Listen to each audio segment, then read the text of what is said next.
My brain gets scrambled anytime I start talking about like UFOs or anything of that nature. I think just because I'm so bloody excited and I'm like, there's so many aspects to it. Yeah, the issue with the Joe Rogan one was like Rogan would ask him questions like, I can't answer that to Yeah. every question he asked him. Well, yeah, because He he's didn't do that as putting it much. all up. Well, that's good. I mean, He did take um, full credit for the UFOs being exposed by the U.S. government. He's like, I did that. yeah. So he's, Yeah. oh, I mean, I would rather him take credit than Jeremy Corbell, but that's just because that's a whole nother thing. I shouldn't have said that. I should not have said that. You mean Jeremy Horbell? No, I'm kidding. Dude, well, the one episode that I put up where we were talking about Jeremy Corbell, I got some hate on that. They're like, Jeremy Corbell never said anything like that. It's like, all right. Just be like, have you ever talked to Jeremy Corbell? Didn't think so. Yeah. One day I'll talk to Jeremy Corbell and hopefully he won't know that I didn't like his filmmaking. No, you would just bring it up right off the bat and be like, hey, I said this. Yeah. You think You know, that that's how it should that, go down? I should just be like, hey, buddy. I think so. Well, all right. So let's get down to it because today we're going to be doing our TLDR series and we are going to be diving into the Destination Truth Memoirs of a Monster Hunter by none other than our good buddy Josh Gates, who is not yet our buddy, but will be. Yeah, hopefully. Anyway, so Jesse, what do you know actually about anything about Josh Gates as a individual? I just watch his TV shows. Yeah, all the Destination X or the Truth Destination or whatever, Exploration Unknown, all the Expedition Unknown. So we've got a lot to cover about Josh Gates and really mostly about how he even became the TV mogul that he is now. Would you like to learn a little bit about Josh Gates? Let's get cracking. Yeah, let's get. Oh my God, as the British say, Kraken, as in the sea monster. All right, well, we're gonna start off. Let's start off. And it's a liquor too. Oh yeah, the Kraken rum. It's made from giant squid blood. Fun fact people need to know. I don't think that's true. So fact check me. I think I will. In fact, it's like I drank that a lot, and I definitely never knew that. But anyway, yeah. So today we're going to be talking about Josh Gates' first book, Memoirs of a Monster Hunter, basically retelling his life through becoming the host of Destination Truth, which was one of my favorite shows ever. I used to do. I would watch Destination Truth, and then I would like go to sleep, but I would turn on every light in the house and I would not go back to turn them off because I was just like, that noise. Yeah. So now like his Expedition Unknown, he has like a little spin-off. There's always 2 episodes that plays. Yeah. The second episode, he like has 2 people that work for him. And then they investigate the paranormal stuff. He investigates like more like the hunting for treasure or something like that. Yeah, because he's become kind of more like he was looking for Templar gold and he was doing things like that. I believe that he has a degree in archaeology or something like that. And I think that's definitely more of his forte. Yeah, like he did in fact go and like do a lot of he did like paranormal or cryptids, mostly that for Destination Truth. And that was all basically because he had to, but they just like this one, they always had 2 episodes. It would be like back to back. So they would do like he'd go find like, some sea monster in like Thailand, and then he'd go to like, the Himalayas or whatever. Let's take was he it all messing the with way those back. lady boys and found a sea monster? He does have, there was a little, there's something in here about that, but he didn't really get into that. Not to that effect. Not to that effect, no. So I'm going to just take a little start off here. We're going to go into the first chapter of Josh Gates' book. And this just kind of gives us an overview of like what was going on, all the crazy antics that happened to him. So I'm going to take you back to Romania. And this chapter is called We Must Go Back. Wind is suddenly screaming into the cockpit of this aged Antonov biplane. Charts and a half-assed handwritten flight plan whipped by my face and through the cockpit door into the main cabin. In the rear of the plane, our director of photography, Evan, who has been filming out the open door, is suddenly thrust forward towards the edge of the open space, only to be yanked to a stop by his 4-point harness. Documents eject past him and into oblivion. The sound is deafening, and the pressure change is so abrupt that I try and brace my arm against the roof to steady myself. Instead, my hand is forcefully bent backwards by what feels like icicles slicing through my fingers. I instinctively retract. Open air. I'm immediately overwhelmed by a terrible realization. The cockpit ceiling is gone. So that is just a little taste of what he was experiencing in Romania back in 2009. This is, I believe, is the midst of him filming Destination Truth, and it's just kind of one of the many incredible encounters that he had going on during that time. Our audio engineer, Mike, has the common sense to kick the pilot's door shut from the first row seat behind me, closing off the wind tunnel coursing through the interior of the plane and sealing me into the roofless cockpit. Moments ago, I was actually bored, fiddling with the camcorder to get a close-up view of the plane's antiquated controls and weathered gauges, the altimeter needle quivering from the vibration of the plane's altimeter. Altimeter? Oh, yes, your brother would know that, wouldn't he? Yeah. Is that how you know? Anyway, yeah. Yes. The pilot, a stout Russian in a thick wool sweater, was languidly operating the stick. Now I'm craning back to get a view of the tail stabilizer through the gaping maw above me, praying the debris from the roof hasn't clipped it on its way by. I think twice about unbuckling my harness for a better look and instead concentrate on the ground below me, which is slowly getting closer by the second. So basically, he's in a perilous encounter. The roof of the actual plane has been like ripped off. He's in this perilous encounter. Why was that a perilous encounter? Isn't that just like what happened? Is this a hallucination or no? like, this is his plane like actually like got fucked. Yeah, so they're like, so what's going on is he's up in the plane. They're doing like a flyby because they're at this point. There's an episode that they go to the Hoiubaciu forest, which is a big haunted forest in Romania, where there's actually stay away the hell from there. Yeah, but there's like a big circle where nothing grows in there, and they were trying to get a shot from the plane, but they were in such just a derelict plane that the thing actually just started coming apart as they're like doing this flyby. So all of that, what I just read, was his experience basically being inside of a plane and having the entire cockpit roof ripped off while he's shooting. Yeah, well, that's absolutely terrifying. Right? Obviously he survived. Did they have to jump out of the plane?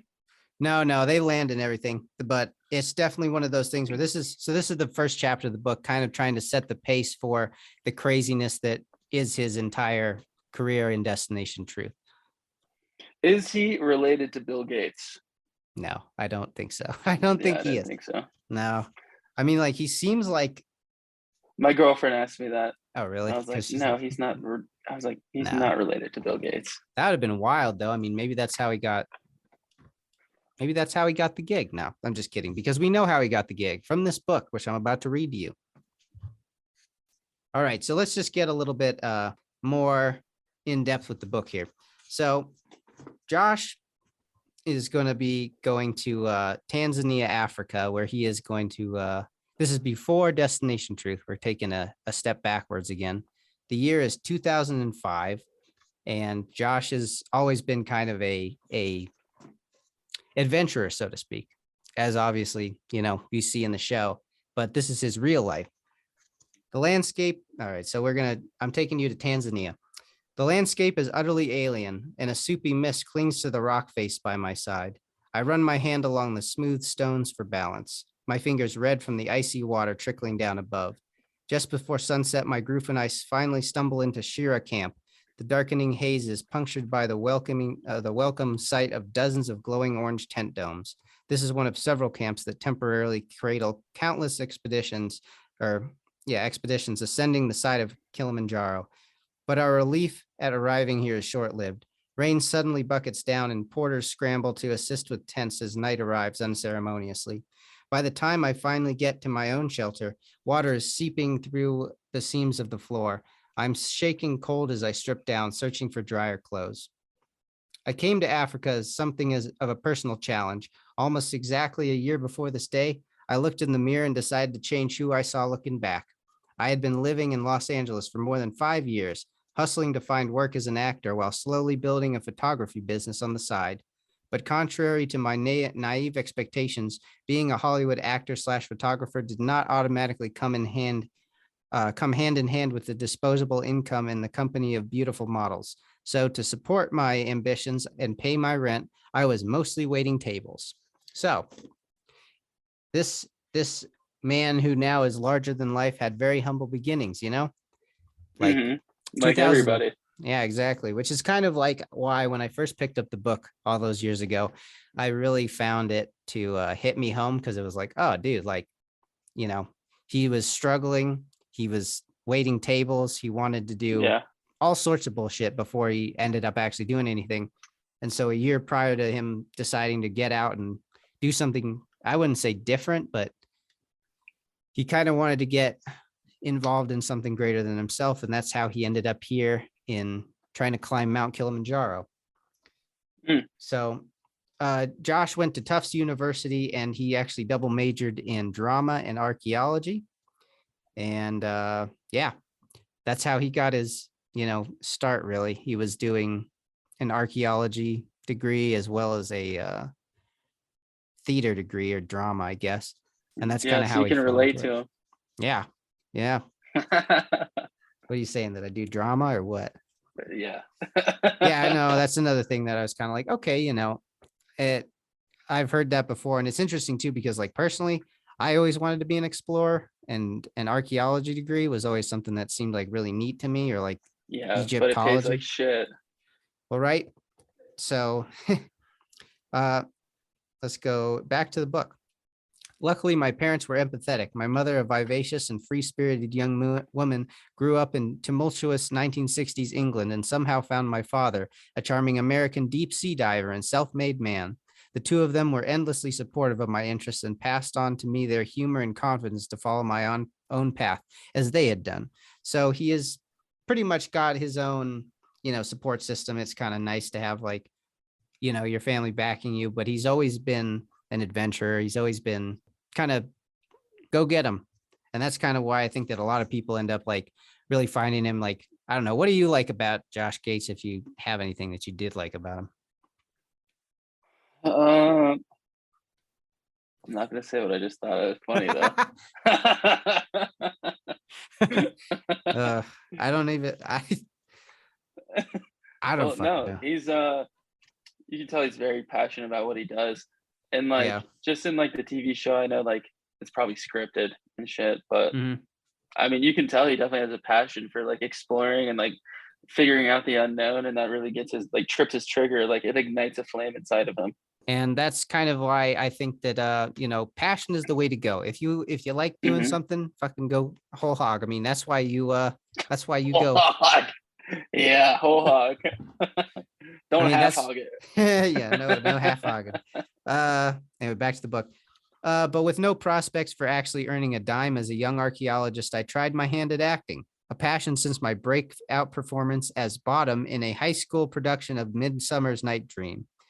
With Los Angeles casting directors somehow overlooking the rave reviews from my hometown newspaper, the Manchester Cricket, I was auditioning often, but working little. I found myself jumping at every opportunity I could to leave LA and escape to the unknown. I had already driven across America 7 times, canvassing every state in the country, save one. I'm coming for you, Oregon. I had been in Europe, the Caribbean, Mexico, and Bangladesh, and spent several summers in Israel excavating the ruins of the Roman city of Castanera. I probably butchered that completely. Travel, when undertaken habitually, becomes a potential intoxicant. After all, who among us hasn't stared at a perfume ads, Corona commercials, and Thai Airway billboards and been lost in the coconut-scented what if? So I also like how Josh Gates kind of inputs his own humor and shit into this kind of book. It's kind of more personable that way.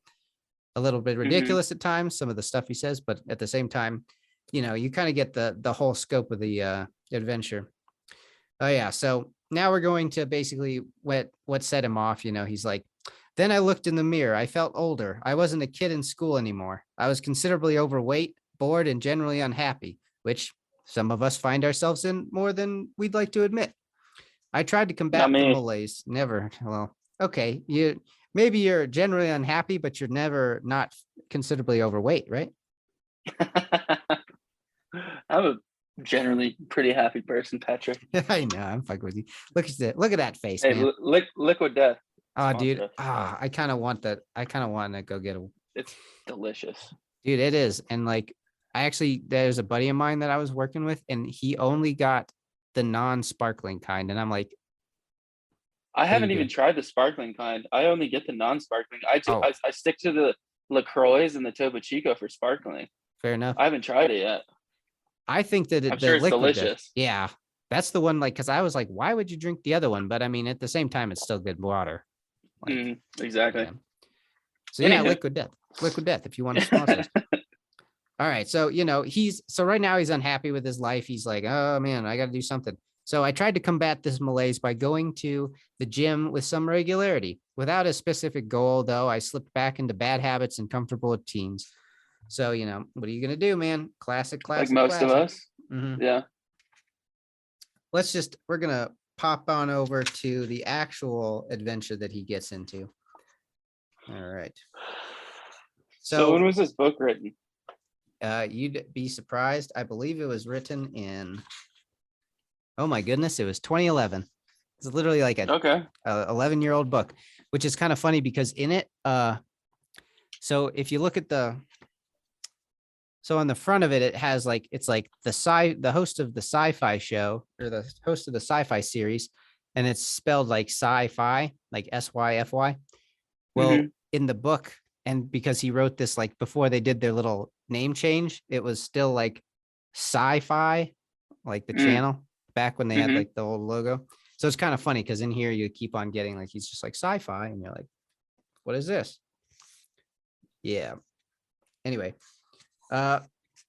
thinking back on it now, I can't remember what turned me on to the idea of climbing a mountain, because he's going to go to Kilimanjaro because he just, get out there, adventure. Beyond the stairs to my apartment, I don't think I'd ever climbed anything in my life, let alone one of those famed seven summits, let alone one of the famed seven summits. But once I settled on the idea, Kilimanjaro seemed a logical choice. Along with being suitably exotic, Kili is a non-technical climb that offered exactly what I was looking for. A goal that would challenge me, but probably not kill me. So, he wanted to figure out who Jaro was. And he wanted to kill him. Yeah, he knew what like, Kili was. You got to go up Jaro. Yeah. Anyway, so back to the book. It takes about a week to ascend Kilimanjaro, with stops at various camps to acclimate to the extreme altitude. Each day becomes progressively harder as the thin mountain air provides less sustenance. We are climbing what is known as the Machimo route, or whiskey route, so named because it's decidedly more serious than the standard Marangou route. Oh my goodness, I did not expect. Well, I mean, why would you go the easy route, Yeah, right. Why would you do that? Once the rain passes at Shira Camp, Aaron, Colin, and I, his buddies who he's taken along with the journey, then crowd into a single tent to keep warm and engage in our nightly ritual of playing Scrabble. It's New Year's Eve. At 10 minutes to midnight, we put down our wooden game tiles, down our jackets, and shuffle out into the cold. Early in the evening, we invited strangers from all over the camp to join us, and for the few minutes, it looks like as if nobody's going to show. Then, tent by tent, lanterns come on, zippers unzip, and a group of healthy souls emerge to ring in the new year on the frigid side of a dormant volcano. So, Are they peeing on the volcano? No. The zippers unzipped. Yeah, all the tents. Everybody's coming out of their tents. Oh, tents. They're at the Shira camp, so they're about to ascend. Now we kind of okay, so they've celebrated. They're having a good time. It's an adventure. We're in a good spot. The next day, our guide. Let's see. Hold on. Apologize. I have to look at my notes here. You shouldn't apologize. It's better you look at your notes than just talk out your ass. That is true. I appreciate the thought. Yeah. All right. So the next day, our guide calls us aside and asks if we'd like to alter our route to a trail known as the Western Breach. This takes me by surprise, since we'd carefully chosen the Machima route almost a year ago. It's unorthodox to make a change like this mid-climb, and it takes a few minutes of listening to his pitch while carefully studying a map to realize what he's proposing. The new route would be nearly 2 full days shorter and therefore financially beneficial to the porters, who could deposit us back to Moshi early and link in with their next group. We discussed the option, but it involves a much more direct ascent to a campsite perched inside the summit crater. Aaron has already lost his appetite at this altitude, and the climbing faster seems a dangerous gamble. We choose to stay on course. I didn't know it at the time, but this decision may actually have saved our lives.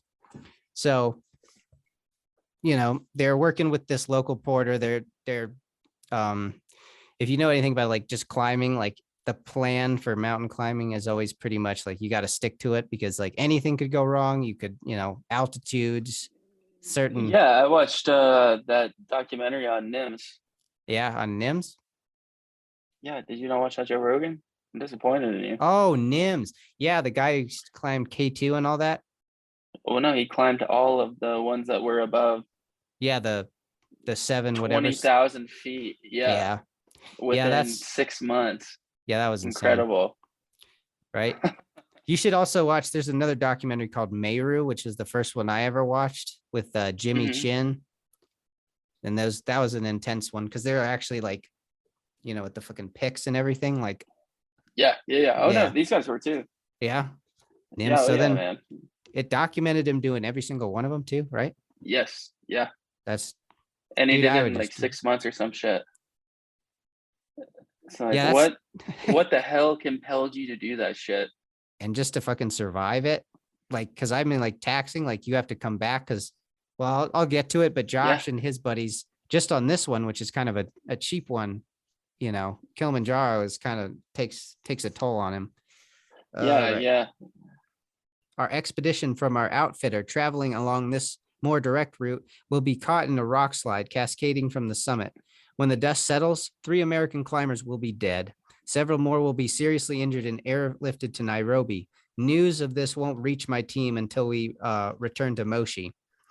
And for now, the sight of a distant helicopter circling around the far side of the summit barely catches my attention. So yeah, they were going to go on another direct route, and literally a rock slide ended up killing like an actual expedition that was already like going up higher than they were. So insane. I know, right? Like, especially like them just choosing to, they're like, I guess we could do this rock, do this different ascent. Oh yeah, you know what? Yeah, it sounds like a better idea. Yeah. That won't happen to us. That's what every dead person says, if they could say something. Yeah. As at the so now they're continuing their ascent. They're actually about to make it to the top. As the first incandescent glow of the morning arrives, we lower our hoods and remove our goggles. My knees have had it. Aaron seems exhausted, and Colin he was on him all night. Yeah. What? My knees have had it. Aaron seems exhausted, and Colin looks like death frozen over. His face is an unrecognizable shade of gray, and he is now coughing up blood. After a few false rises on the trail, we encounter the huge wall of glacial ice that rests atop Kilimanjaro's peak. In the far distance, I spot a wooden sign and quietly begin to cry. I continue trudging forward, embarrassed that my teammates will see my tears, but I really can't contain myself. I've looked at pictures of that sign 1,000 times in preparation for this moment. Though I'm still too far away, I can read it. I begin to recite it in my head. Congratulations, you are now at Uhuru Peak, Tanzania, 5,895 meters above sea level, I guess. Africa's highest point, world's highest freestanding mountain, one of the world's largest volcanoes. Welcome. We take a few last steps together, touch the sign, and embrace. Emotions are now freely flowing, and we turn to look out at the vista that I'm far too poor a wordsmith to describe. The African Maasai, that's the tribe that lives in Kenya, and probably that whole region. Can you not? Call it Nagai, the house of God. We'll just leave it at that. So yeah, basically they're just like, they make it up to the summit. It's been intense. They're like all basically dying. One of them's coughing up blood. The other one's basically like completely exhausted, and Josh's knees are screwed. Yeah. Josh's knees aren't doing so hot. So yeah, Josh is, they have a taxing ascent, and their climbing group doesn't seem to really possess the energy to talk. So now they make their way quickly down, mostly to get their companion to a doctor because he is absolutely fucking screwed. Like, he's just not doing so hot. So one of their buddies is. Do they have to take oxygen on this hike? I don't think so. It's not that tall, I don't think. No, I don't think they have to do that, but it's still like, pretty intense and everything. They get down, they learn about the climbers that they had, basically met like the weeks before that are actually dead. It kind of goes into detail about that, but anyway. In the ensuing years, people have sometimes told me that they've heard Kilimanjaro is an easy climb. What I took away from witnessing the broken climbers in Moshi was everything is easy until it isn't. It's a philosophy that has served me well. Never underestimate any situation while traveling. At any moment, even a gentle slope can collapse. It's best to be ready for it, which is, pretty sobering. I definitely think I live like my life like that. Yeah. Especially nowadays, I always think before something happens, and I give myself anxiety because of that. Yeah. I always think of the worst thing. I'm like, what if this happens? Right. Usually nothing. 10 times out of 10, nothing happens. But yeah, I still think about it. Well, dude, and that's probably what's kept you like. It's probably gonna in the future get you out of a situation that could possibly turn deadly or something like that. Because you. Yeah. I'm always thinking about it. Right. It's bad. So anyway, at this point, they've heard of the deaths and everything, and everybody's worried about them, like their families, all of his buddies. They're like, oh no, we heard that, a bunch of people got killed in a rock climbing accident. So they basically go to an internet cafe, and Josh is combing through his emails, and he says, back to the book. Among the many messages, I noticed one from a producer in Los Angeles. It's marked urgent. I click it and find a single sentence staring back at me. Wherever you are, come home now. All right. So he goes and he gets a bunch of emails, or he's checking his emails in an internet cafe in the city. And and now we're going to meet the main, basically the guy who found Josh and realized his talents. Chapter 3. He found him on the mountain. No, I mean, and saved him. No, we'll talk about it. How about that? I'm just kidding. You dog, you. Yeah, I'm not like Austin, am I? No, it's it's very refreshing. All right, so chapter 3 is called Meet Neil Mandit. This is Hollywood, California, 2006. The author of this email is a Hollywood television producer named Neil Mandit, who is, without a doubt, the most well-traveled person I've ever met. To know Neil is to know or to have a strong opinion about him. He's a short-statured producer with a lot of irons and a lot of fires, even if half of those fires are the result of arson. He's got a few Emmys, a very successful show on ESPN, a bachelor pad in the Hollywood Hills, and an expensive sports car. These are all facts of which Neil will happily remind you about. At a cocktail party, he once called me over to 2 Swedish lingerie models and demanded indignantly, "Tell these girls who I am." So basically, got a big head over here. Yeah, but hey, man, I also like to think of myself as the Neil Mandit of all you guys. I'm kind of. Hey, man, you just wait, dude. You're gonna be like singing my praise pretty soon when we get picked up. You know what I'm saying? What song should I sing? The fucking Pat's the best goddamn thing I've ever seen in my life. Well, I've never heard that song, so if you could send it over, you're gonna be the one who's gonna be writing it. You don't want me to write it. I don't. I really don't. I replied, "Ladies, this is Neil. He's kind of a prick." Neil didn't find that as funny as I did, or as the two girls. I found that hilarious. But when underwear models are in play, all bets are off. Those are the rules, Neil. Those are the rules. So again, we get some of, Josh's very, very, very sharp humor. That's the one thing I like about him. That's probably I do like his humor. Yeah. That's one of those things that I think like drew me to him, especially because I saw this show like 11 years ago. So I was like 16, 17. probably even before that. Yeah. Yeah. In a word, Neil is shameless. And I don't mean that in a bad way, just the opposite. His brash, straight shooter disposition makes him a true original, not to mention a deliciously embarrassing wild card in public. So, basically his buddy Neil has emailed him and is like, hey, brother, we need you to come home. I got a gig for you. And then Josh Gates was like, what's the deal, Neil? I mean, basically, let's see. So now we're going to learn where he met Neil. To the book again. I first met Neil when I moved into his old place, a sweltering apartment with no air conditioning on the 12th floor of a Hollywood high-rise. I spent most of my 5-year residency in my underwear, attempting to avoid heat exhaustion as blistering sunshine baked in through the large bay windows. Essentially, this is like Josh just talking about how he's like, man, dude, like, it's been a wild ride. Like, this is mostly just kind of calling back to the fact that he's had like a lot of hard times, trying to find. Patrick. Yep. Trying to find, going back to his roots. Yep. So Neil had relocated to another unit in the building, and we occasionally chatted in the halls. One day while we rode together in the elevator, Neil turned to me and said, I just sold a competition reality show to ESPN. You'd be perfect for it. He asked me to turn in a 2-minute audition tape. The show was designed as a cross-country race where 2 teams would bullshit their way across America with no money and only the clothes on their backs. Along the way, contestants would attempt to complete difficult sports-related challenges.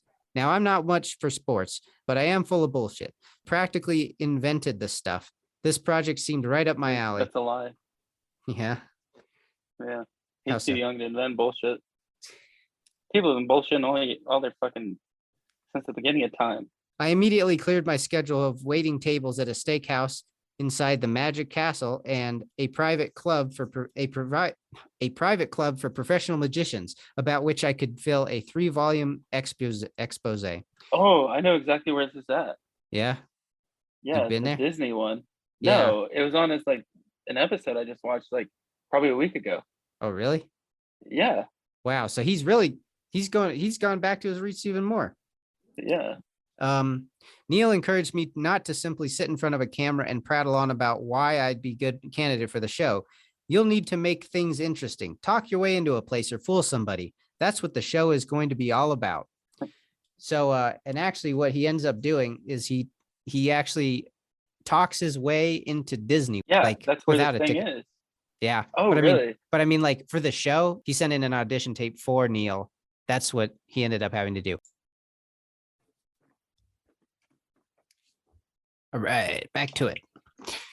Basically, okay, so we left off obviously where he so Neil wants him to do something interesting to get to audition for this show that he's got. I think he said that him and his buddy went there and then he pretended like his brother was asthmatic and that they'd like left his inhaler in there, so they actually let him through, and that's how they used that video to end up getting him on that show, that sports show. Back to the book. What was the sports show? I've never heard of it. I actually don't. Oh, it's called Beg, Borrow, and Deal. So basically, obviously didn't make it too long. I don't think so. Although this was like, how old were you in 2006? Ooh, 13. Yeah. So like back in that, you're like, would you have been watching a sports show? Probably not. You'd probably be at fucking school. No. Back to the book.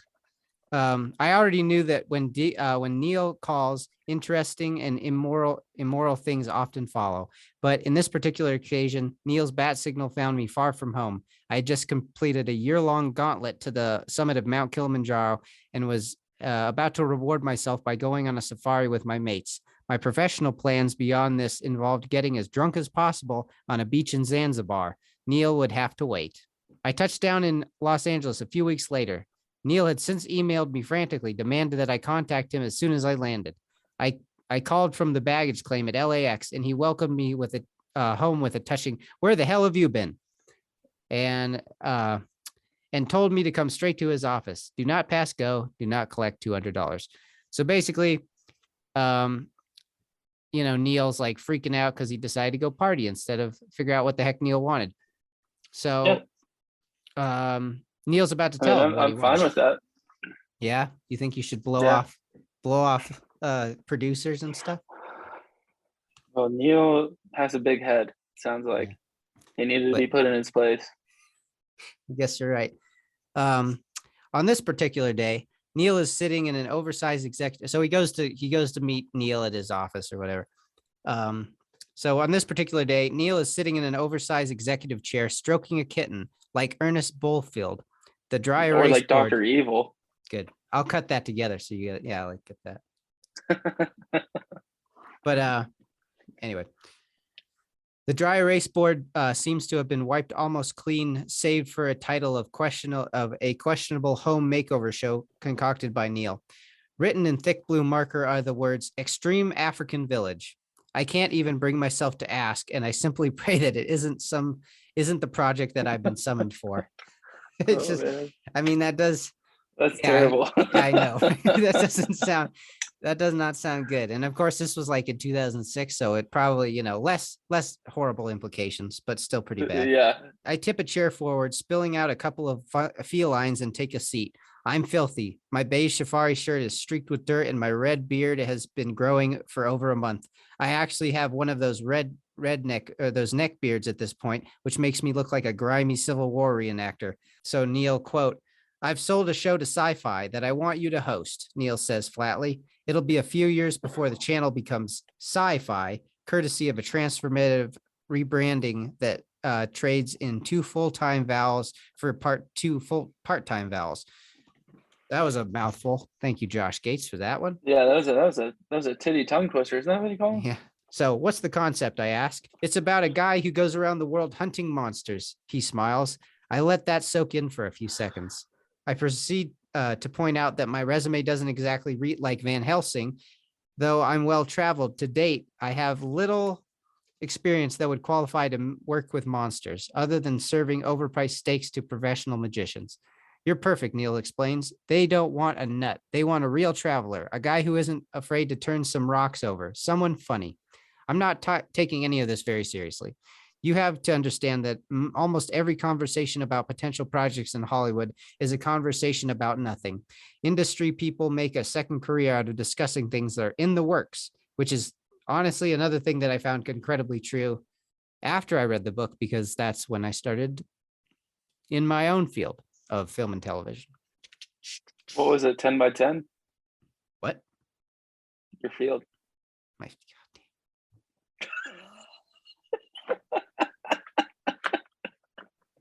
fucking guy. Just kidding. Jesse, excuse me, I need to take a fucking sip of. Is that alcohol? Should be. No, dude, if that was, I'd be lit right now. I swear to God, though. But yeah, no, like a lot of things that producers talk about is usually just a bunch of bullshit that'll never actually happen. Yeah, blowing smoke up your ass. Mm-hmm. There's an entire anthology of phrases like that are utterly meaningless. People might tell you that they have a few projects cooking, eating a Quiznos later, some exciting meetings coming up, blood bank at 1 p.m., or are changing their representation, moving back in with their parents. The idea that I've got a shot at being a modern day TV Indiana Jones isn't something that I'm willing to consider with any amount of gravitas. That's so literally what he became, though. Exactly, which is why you never want to scoff at any of those things, though. That's a good way to describe him. Yeah, as like a fucking Indiana Jones, modern day TV Indiana Jones. I mean, he even does that too. Doesn't he wear that hat now? Mm-hmm. Yeah, he has forever. Yeah. That is, he does do that. Neil says, "Go to this address tomorrow at 11 a.m. I reach over and take a Post-it note out of Neil's hand. "Oh, and don't change your clothes. Don't even shower. Come in just like this." So he literally got off the plane at LAX after being in, Africa for freaking like months and months. And basically the guy's just like, "No, man, you're going in what you're wearing." I begin to protest and Neil cuts me off. "Just like this. Trust me.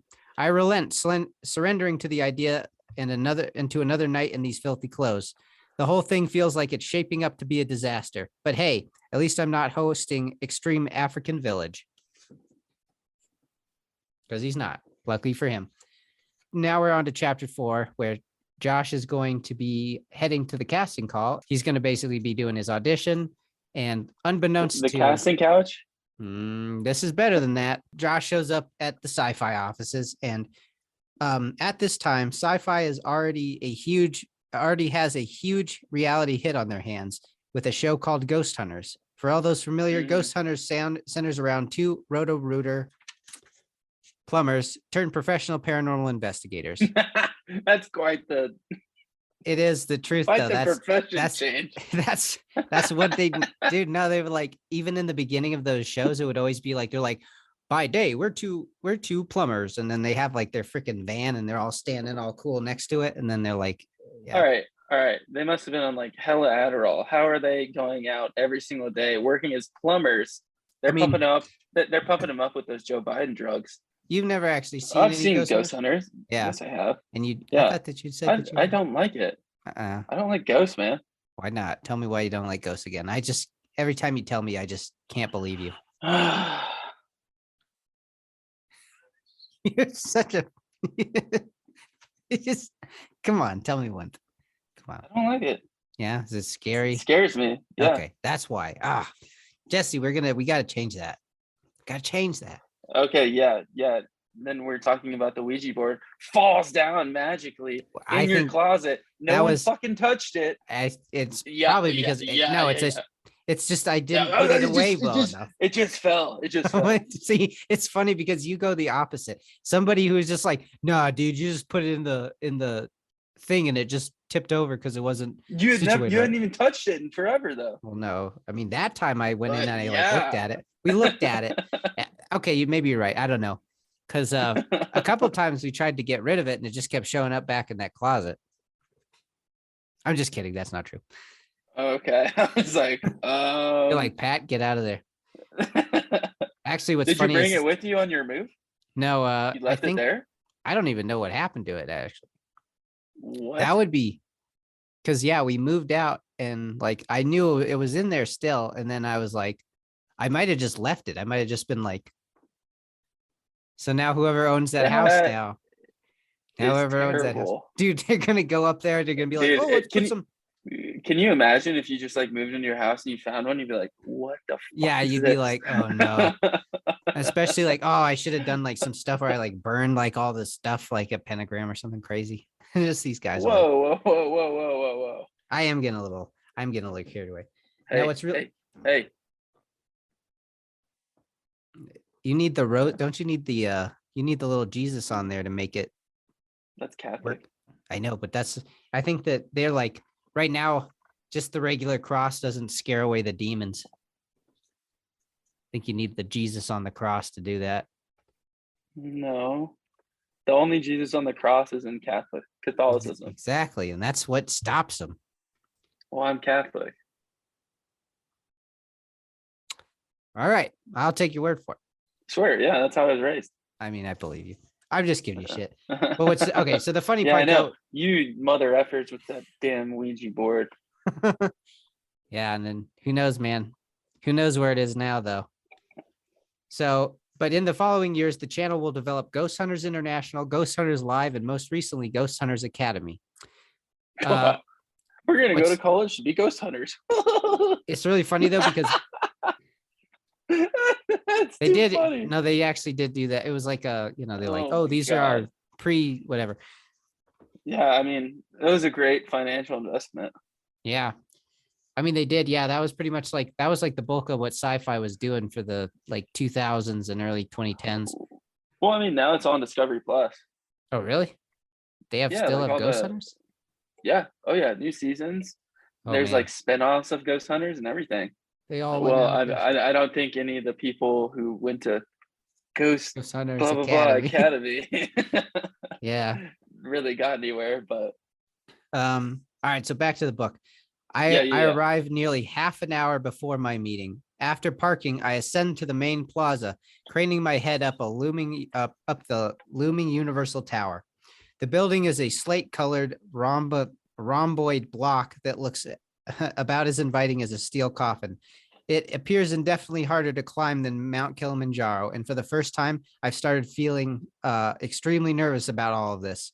In the Astura lobby, Yeah, exactly. So he's freaking out because he'd literally rather go into like, you know, a really deep canyon or climb a mountain instead of having to then go to a going to a bloody meeting. Yep. Dude, yeah, no, like interviews like Yeah, dude, are that just super sucks. nerve-wracking. Yeah. Mm-hmm. What is it? Because you can like, you can't control what other people think, but you can control climbing up a mountain. You're in charge of your own Well, I think destiny. that's the entire thing of life. You can't Yeah. control what other people do. You can only control what you do. Yeah. And then when you get out of control or you can't control something, it scares you. It scares Very good. me. That's from Very, personal experience. yeah. That's very good insight, Jesse. I like that. I proceed to the security desk to check in. The guard looks up and down at me and furrows his brow. For a moment, I'm unsure what to make of his expression until I realize that he thinks I must be a vagrant. I've taken Neil's advice and not changed any of my clothes from the day before, and I'm so tired from the flight that I even fall asleep with my boots on. Now I'm stinking to high hell and looking like a trained hobo. He glances down at With my a feet. dick on his face because he fell asleep with the shoes on. Yeah. Oh, God. I see what you're saying. Yeah. Jesse, your jokes are too crisp, too quick. I can't follow. I'm pretty dang quick off the cuff. You'll be the host of the next one. Okay. Now I'm stinking to, I already said that. He glances down at my feet, no doubt wondering if I'm going to pee on the lobby floor. I fork over my ID and he prints out a pass for me, clearly surprised to find me in the computer system. All right, so he goes up to the thing. Basically, he walks into the lobby or the Syfy offices. Everything looks like it's from a 2001 Space Odyssey, very, crisp, clean. And I peek into the waiting area at my competition. 3 other candidates, all of whom are wearing nice suits. I haven't had a chance to smell them yet, but I'm reasonably certain that they've showered too. These guys regard me with a combination of amusement and pity. I picked up a copy of Syfy magazine and tried to distract myself by delving into an in-depth profile piece on MacGyver, star Richard Dean Anderson. I glance the movie? up. No, the probably the old TV show. Yeah. No, MacGyver came out before then. The movie came out then. I thought it was a TV show. Yeah, the movie came out though too. Oh, well. Anyway, the star of that show. Yeah, star of the show. Whatever. I glance up to take a better stock of the trio. Along with being well dressed, they all strike me as well, a little like game show hosts. I'm not exactly recovering my confidence, but I'm feeling marginally secure that these men do not represent the best and the brightest adventurers, or of American monster hunters, not adventurers. One by one, they are beckoned down the hall and out of this antiseptic space dock. They're gone for what feels like an eternity, and by the time I hear my name called, I know just about everything there is to know about Richard Dean Anderson. Josh, they're ready for you. I'm led into an office at the far end of the hall. As I enter, I'm horrified by how many people are crammed into this room. All of them look up at me, and aside from Neil, none of them are smiling. Have you ever been in like a big room where you got to do like a presentation or something? Yeah. So right now, Josh, the poor guy, is in a complete deer in headlights moment here. Though it is impossible for me to determine everyone's title, there is no question as to who's running the show. Mark Stern, the senior vice president of the channel, is the only person who looks comfortable in here, a sure sign that this is his domain. I reach out to shake his hand, and he invites me to sit down. Stern is one of those people who who really look at you when you speak to him. It's as complimentary as it is unnerving, which is, I suspect, just how he likes it. Oh, yeah, he's like Donald Trump, likes to be in control. Yeah, the big wig. It's a control thing, back again.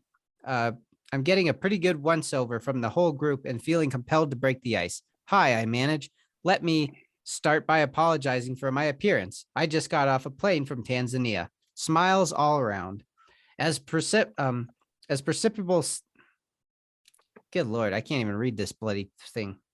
That's perceptible sea change is underway. These people suddenly detect an authenticity to me.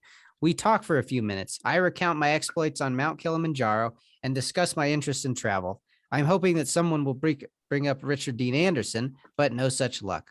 I can't really tell how the interview is going, so I just do my best to come off appropriately adventurous. Stern's half smirk reveals that he can see right through my bullshit, but there's a warmth there too. Under less formal circumstances, I suspect we get along great. I also have a few nice exchanges with Rob Schwartz, the affable development executive in charge of this project. At this point, the only thing that I know for sure is that these people no longer consider my dirty beard and tattered shirt to potential markings of a deranged serial killer. After all it's over, I shake hands with the network brass and walk out of the office. Neil sees me to the elevator and tells me that I did well. I step inside and put my hand up to hold the closing doors. What's the pilot called anyway? Destination Truth. Now go take a shower, he says. You stink. So that was how his first... That's how it came to be what he is now. That's how he became to be. And of course, like right now, at least at the end of this chapter, like most things, he's gone to a ton of interviews. He's gone to a ton of these type of pitch decks. Maybe not these type, but, he's been a part of things all this time and he's feeling a lot better now, but you never really know what's actually going to happen, right? Now we move on to chapter 5 called We Found Something. How many chapters are we going through here? This is the last one for now. Okay. We're going to don't worry, I'm not going to keep you forever. I know how important your time is. So Josh has successfully scored the show, but the Syfy channel is looking to do a pilot. Before this, Neil had actually done a really bad short pilot where he was doing a bunch of weird creature reenactments and oh my God, stuff like that. Terrible. So, yeah. So the Syfy is willing to pick up the show for a pilot, but it doesn't necessarily want to use the one that Neil had already made. So they basically tell Josh, hey, we're going to send you to Malaysia because they found a bunch of, they found what they say were reports of a Bigfoot. So now they've gotten together a little team of producer, camera person, basically a small skeleton crew. Yep. I'll tell you after. No problem. So they come up with a skeleton crew and they're all going to be headed to Malaysia to go hunting for Bigfoot-esque creatures that have been making local headlines. Once this motley crew assembles, Neil loosely directs a sequence where we pack gear and discuss the recent Malaysia sightings, which is and this little scene that they do ends up being a really integral part of just how the format of Destination Truth goes. If you watch any of them, they always start what do we got today? And they get oh, we got reports of a dinosaur-like creature in the Congo or something, and then they do a bunch of pack up their gear, head on out, get to the airport, blah, blah, blah. So this actually becomes an integral part of what they do. All of this is being filmed in my living room, remember? I kick a stack of dirty laundry aside, frisbee a Domino's pizza box into the kitchen, and tack a world map on the wall in a desperate attempt to transform my tiny bungalow into Team Truth headquarters. MI6 it is not, but there is an authenticity, I suppose. I do live here, after all. Before we start filming, I asked Neil what to wear for the show, whereupon he promptly rifles through my closet. He picks out a motorcycle jacket and jeans. It will not be until much later in the heat of Malaysia that I realize thick leather and denim are not sensible jungle attire. The living room show. Yeah. So basically, they're all right, we're about to go to Malaysia. So they get him in a cool bad boy outfit and they all send him off. Hours later, I'm sitting in the dim cabin of a Singapore Airlines jumbo jet somewhere over the endless Black Pacific. Even though the aircraft's tracking map on the seat back in front of me indicates that we're en route to Singapore, I'm in a state of giddy denial as I gaze out at the blanket of stars outside my window. Reminds me, the way he's talking about it, going on a Singapore Airlines across the Pacific, really reminds me when I went to Thailand. Just I don't know, man, it's crazy. It's just really interesting overall. But anyway, so they're headed to Thailand. Why is it interesting?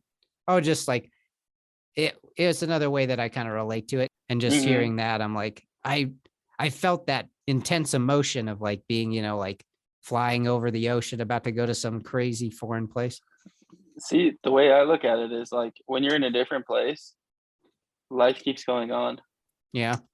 No matter what. You experience this, wherever you are now, but then you fly over the pond or wherever you go, it's going the exact same every single day, but you're not there to experience it, which is very weird. Right, dude? Like, what is that? Like, well, it's kind of like FOMO? that. Yeah, a little bit. I was gonna say, like, when you were younger, did you ever like have that feeling where you were like, when I'm not around my friends or whatever, like that they don't exist? No, but I got this feeling like when I left from college and went to school in Texas.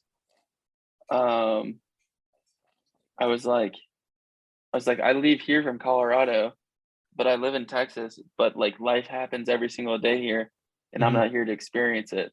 That was really hard for me to like grasp my mind over.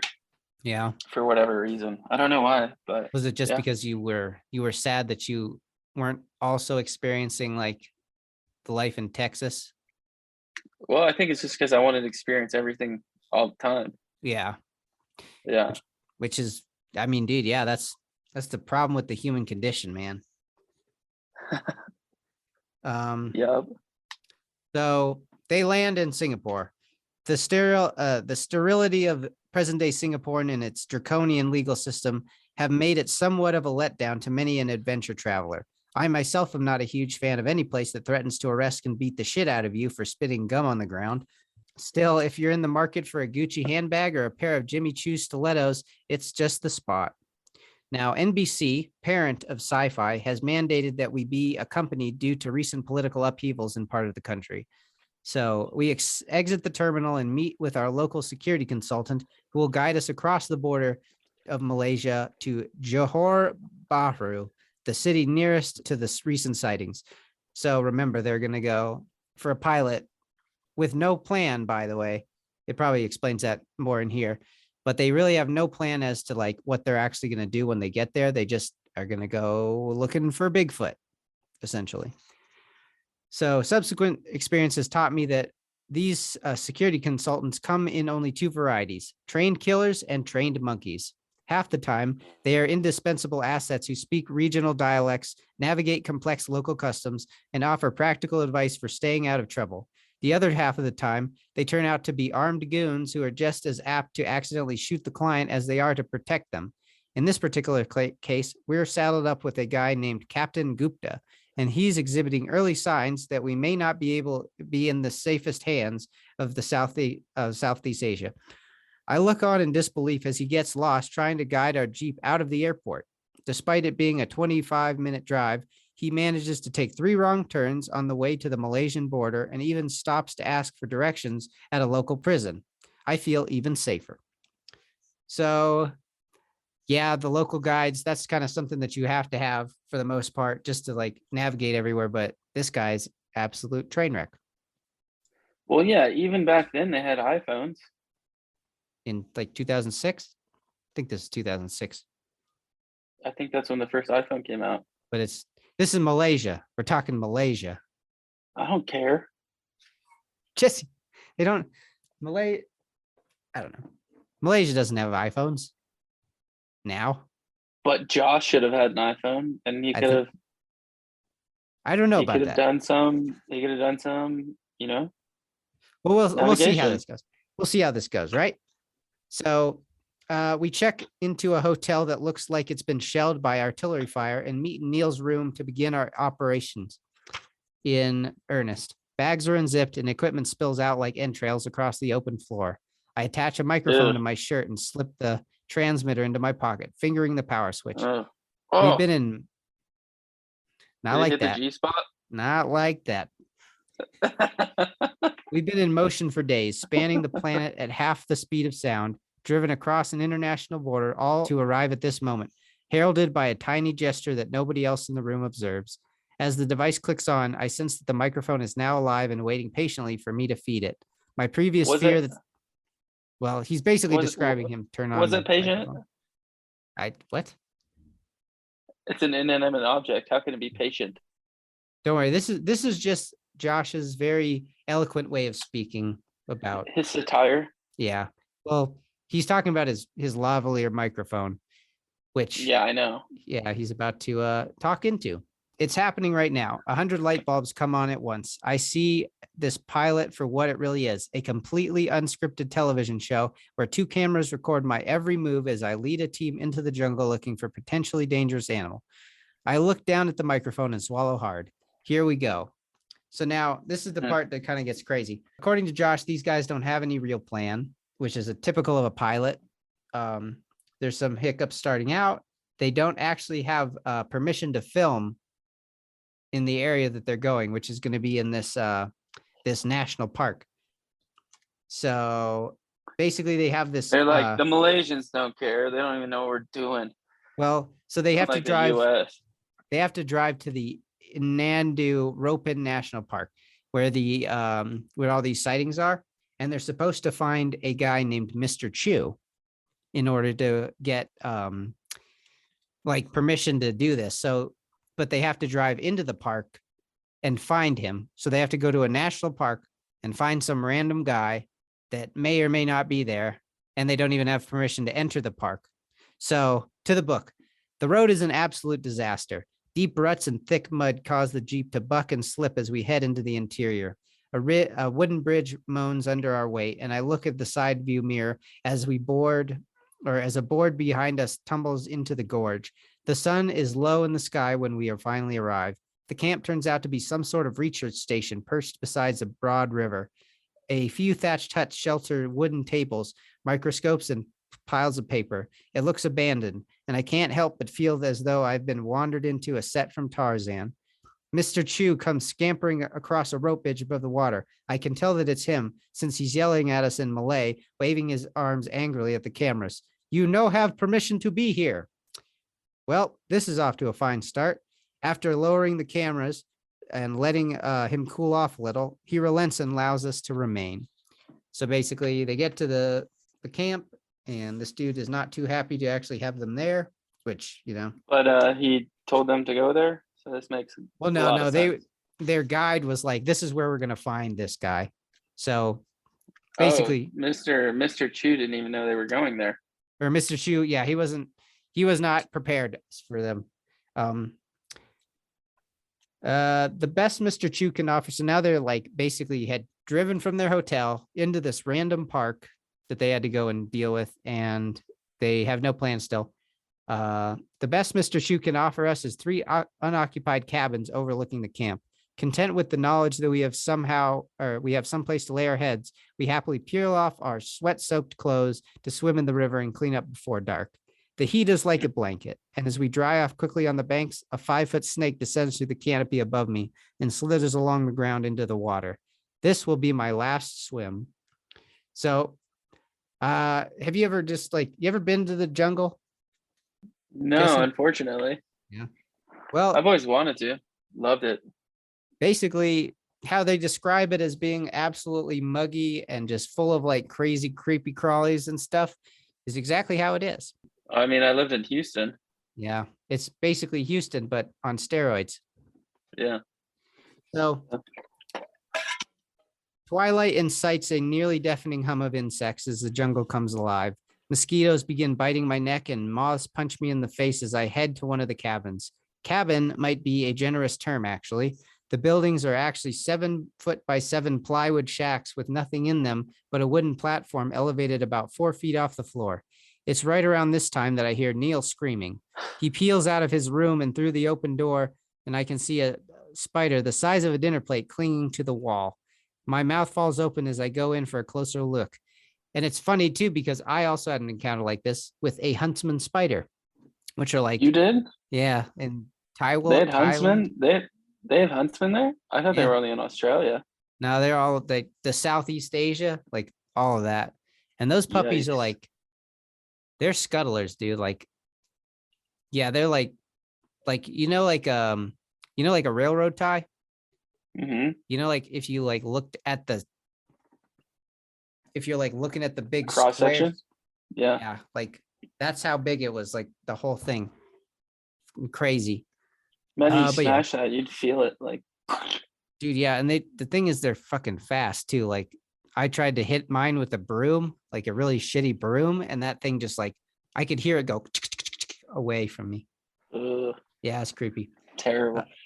It's a huntsman spider with a leg span of nearly a foot, although from where I'm standing, it looks suspiciously like a facehugger from Alien. Neil is nearly inconsolable and pleads with Mr. Chu for better accommodations. There are none to be had. To make matters worse, Gupta, our appointed security guard, has fallen asleep against a tree. With the realization that the rest of us aren't going to bed anytime soon, we set to work for the night. Our plan is to interview eyewitnesses in the nearby village and then canvass as much of the surrounding jungle as possible, scanning for physical evidence. To aid in this effort, we're packing a night vision scope, infrared cameras that let us see in the dark, and a thermal imaging camera used to detect natural radiation and thereby illuminate living things. The last gizmo is especially handy since tigers and other predators are known to lurk in Malaysia's interior. So they're in this park, and it's full of critters, full of stuff, you know. So they're pretty well spec'd out, though. They've got some good equipment to do all their stuff with. So Chu directs us to a neighboring Aboriginal village, and we steer the 4x4 along a primitive access road deep into the jungle. We arrive at a modest collection of houses at around 8 p.m. It's pitch black here, and we exit the vehicle to the dim view of a few dozen people sitting quietly around in the dark. Dogs are barking loudly, and babies are crying somewhere close by. There's no less than 6 people in this village who claim to have seen Bigfoot personally, or so I've been told by Gupta, who we've kicked awake to come along and translate. We're led into a small hut where a man tells me that he didn't actually see Bigfoot, but he believes he spotted a nest. He describes it in length, noting a foul smell in the area. We pinpoint the nearby region on a map and move to the next witness. I'm led into a barren 2-room house made of hastily poured concrete. An old man sits on the floor with a single candle in front of him. I sit down and we talk for a while in the flickering darkness. Behind him, I can barely make out his wife leaning motionless against the back wall, flies buzzing around her head. The man speaks to the translator in Malay for a few minutes and looks up from the candle flame when I distinctly hear the word orangutan. It looked like an orangutan, I ask. Is that what he's saying? No, or he says, oh, that's one of the things that they actually go looking for. Have you watched any Destination Truth? I don't think so, but I know what the Ori Panda is. Yeah. Well, it's basically like a big orangutan, human-looking dude. Yeah, it's more like it's like a 3-foot tall, more humanoid version of one. Yeah. I'm thinking they're like an offshoot of Homo florensis or something like that. Yeah, I don't know. I was watching some other show and it was like the hairs that they found were like orange. Yeah. Yeah, because but it was in America. Really? Yeah. I mean, who knows what Bigfoot's like hair colors are like? It always seems like it's different between like a brownish to a reddish, you know? Yeah. Yeah. But anyway, so it looked like an orangutan, I asked. Is that what he's saying? No, he says it was an orangutan. This is intriguing since these great apes, while native to Malaysia and Indonesia, are now found exclusively on the adjacent islands of Borneo and Sumatra. Fossil remains have been discovered on the Malaysian peninsula, however. It is possible that a population of orangutans could have survived here in Malaysia's interior. It seems unlikely, but I'm suddenly energized that this man, as well as several others that I speak to, apparently have had some sort of legitimate experience. I'm quickly realizing that we aren't just looking for Bigfoot. We're here to document a mystery. There may be no Bigfoot. There may be no orangutans, but there is clearly something, and I, for one, am increasingly engaged in the search. This is the first time that Josh is really like, okay, you know, like something at least is sort of going right. People are seeing something. Was it the orang pandak? Was it an orangutan? Was it the Bigfoot they were talking about? I don't know. You tell me, Jesse. But back to the book. We all look over and there in the light, we see a golf ball sized blood stain on the front of Neil's safari shirt. Niels lifts up the fabric to reveal a small puncture wound leading down from his stomach. Land leeches, Gupta says solemnly. And with that little announcement, Neil rips off every single piece of clothing he has on. Everything. He's suddenly naked and completely losing his shit. Even though the leech has already fallen off of him, There may be others, and he's not taking any chances. Basically, it kind of goes over the fact that, Neil's kind of tripping about he's not having a good time. The producer, he may be a bigwig in Hollywood, but he is definitely no adventurer. You know what I'm saying? Mm-hmm. Carter and I keep all of our clothes on and our shoes for a layer of protection and slip into a mosquito net over both of our heads. I tuck my exposed hands into my armpits and unabashedly spoon each other for dear life. So basically now I think that they're trying to go to sleep and they're trying to deal with the terrible, horrible creepy conditions that they're in. collies. Anyway, so the next morning we decide to enlist the help of a few local investigative groups. Eric has called and arranged for them to meet us at our hotel. I emerge from the elevator bleary-eyed and taking in our eccentric recruits.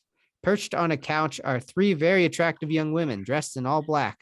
They sit slightly alongside an older man named Uncle, who sports a mesh tank top and bright camel pants. Together, the four of them make up a paranormal group called The Seekers and boast a Malaysian television show by the same name. Uncle jumps up and comes at me fast, vigorously shaking my hand and excitedly launching into news of another recent Bigfoot sighting. His authority is mitigated slightly by the fact that I can see his nipples. The Seeker girls don't appear to speak English and seem a little glazed over. As best I can tell, the premise of the Seeker show is that Uncle cavorts around in the dark with three submissive Malaysian girls, 20 years his junior, looking for ghosts. I have no idea how he pulled off this arrangement, but the man is clearly a genius. Despite the side show's quality of their group, Uncle has a great local connection and will be a huge asset with logistics. Nearby, a rather serious-looking collection of people mill about the front. They are clearly identifiable as a group since they're all sporting matching shirts that read SPI. SPI stands for Singapore Paranormal Investigators, and while they may lack some of the Seekers' presentational flash, they seem indefinitely more scientific. Rounding out this circus is Jan McGurk, a California reporter writing for the UK newspaper The Independent. This haphazard consortium is starting to feel like the cast of a Michael Crichton novel, and I'm hoping to get through the afternoon without being party to an act of international espionage or dinosaur rampage. Now, basically, they're getting together with a bunch of this mishmash of people to go and actually look for Bigfoot stuff. As we finally double back towards the road, so now they've gone and they're on their way scouting around for prints and any evidence of the Malaysian Bigfoot. As we finally double back towards the road, I throw a last few glances at the ground and happen to notice distinct markings in the nearby mud. I do a double take, see what appears to be a toe print, and quickly swat through the brush to get a better look. I call over the reporter, who happens to be standing close to me. We both crouch down in disbelief at what is now unmistakably a footprint-shaped cavity. "Carter," I scream out, "get the camera over here." Before I know it, I'm surrounded by people staring down at a 17-inch long mystery print. We scour for more, but the patch of mud in the surrounding earth is hardened with few indistinct impressions. A Seeker girl pipes up and says something along the lines of, "Now what?" Good question. It never occurred to me that anything like this would actually happen. I'm at an absolute loss for what to do next. My salvation appears in the form of a slight-statured Singaporean girl from SPI who quietly says, "We should cast it." I crane up from the dirt. "Hold on, do we have casting powder?" "Yes," she says enthusiastically, adding, "but I'm not really sure how to use it." She hands me a box of powder marked State Crime Lab. Even though I don't have any clue how to use this stuff, it's starting to get dark here in Tiger Town, and nobody else is taking the reins. I'm not all that keen about being eaten alive, and I'm pretty sure I've seen enough episodes of CSI to pull this off. I make quick work of the mixture, mixing the powder with the bottled water, and once the mix is consistent of pancake batter, I begin to fill in the impression. It seems as though it's going to take some time to harden, so I quickly wash off my hands and grab the satellite phone out of Eric's bag. I rush into the middle of the empty road looking for signal. I breathlessly punch in Neil's cell phone number and listen impatiently as the other end rings. "Hello? Neil, it's Josh. We found something." As it goes, they end up casting this print. They end up getting a little bit of a, so to speak, a media press tour. They end up getting that print together, and this is kind of rounds out the success of the fact that they actually filmed this pilot. And that's where we're going to leave it off here. But, you know, from Josh being able to, you know, actually take his wants and his talents into the real world and virtually become this, like, the television figure we see today is kind of crazy. Do you find that inspiring? Yeah, no, I agree. I think it's pretty cool. Yeah, I had no idea. Yeah. I've always liked him. Some of his terrible jokes on the TV shows, though, I'm like, that was not needed or scripted, or I don't know. Yeah. See, that's what I think. He does have, but like, I also do the cringy jokes as well. So yeah. And I think, of course, like, that just kind of comes with, he's a good humored dude. He's trying to keep it lighthearted is what you would say. Yeah, that's what I would say. Lighthearted. So thank you guys for tuning into this episode of Skeptical Eye for the Paranormal Guys with Jesse, talking about Memoirs of a Monster Hunter by Josh Gates. Chapters 1 through 5, we will be coming back at some point to do the rest of the book, chapters by chapters, but stay tuned for that shit. Still be dope. Keep it spooky.